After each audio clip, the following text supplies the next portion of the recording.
اشفاق احمد کہتے ہیں، میں نے اپنے بابا جی کو بہت ہی فخر سے بتایا کہ میرے پاس 2 گاڑیاں ہیں اور بہت اچھا بینک بیلنس ہے۔ اس کے علاوہ میرے بچے اچھے انگریزی اسکول میں پڑھ رہے ہیں۔ عزت، شہرت، سب کچھ ہے۔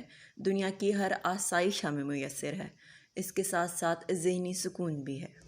میری یہ بات سننی تھی کہ انہوں نے جواب میں مجھے کہا کہ یہ کرم اس لیے ہوا ہے کہ تو نے اللہ کے بندوں کو ٹھونگے مارنا چھوڑ دی۔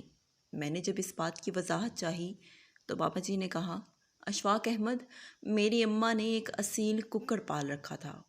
اماں کو اس مرغے سے خصوصی محبت تھی۔ اماں اپنی بک یعنی مٹھی بھر کے مرغے کی چونچ کے عین نیچے رکھ دیا کرتی تھیں اور ککڑ چونچ چکاتا اور جھٹ پٹ 2 منٹ میں پیٹ بھر کے مستیوں میں لگ جاتا۔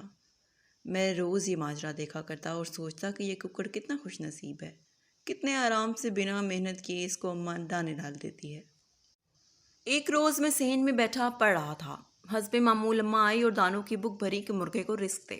اماں نے جیسے ہی مٹھی آگے کی، مرغے نے اماں کے ہاتھ پر ٹھونگ مار دی۔ اماں نے تکلیف سے ہاتھ کو جھٹکا تو دانے پورے صحن میں بکھر گئے۔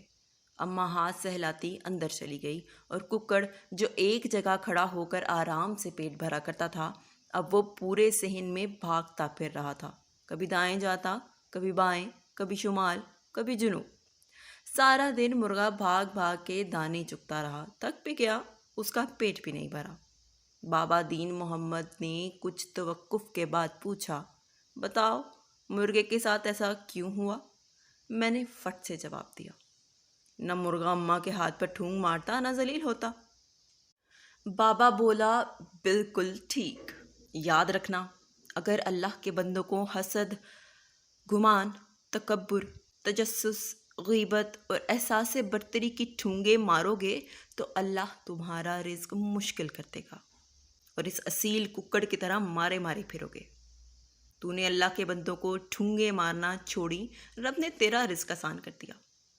بابا عجیب سی ترنگ میں بولا، پیسہ، عزت، شہرت، آسودگی حاصل کرنے کے لیے دکھوں سے نجات کا آسان راستہ سن لے۔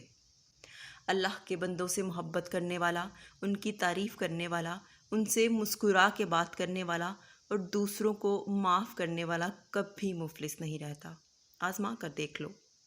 اب بندوں کی محبت کے ساتھ ساتھ شکر کے آنسو بھی اپنی منزل میں شامل کر لو تو امر ہو جاؤ گے۔ یہ کہہ کر بابا دین محمد تیزی سے مین گیٹ سے باہر نکل گیا اور میں سر جھکائے زاروں قطار رو رہا تھا اور دل ہی دل میں رب العزت کا شکر ادا کر رہا تھا کہ بابا دین محمد نے مجھے کامیابی کا راز بتا دیا تھا۔ اللہ ہمیں آسانیاں عطا فرمائے اور آسانیاں تقسیم کرنے کا شرف بخشے، آمین۔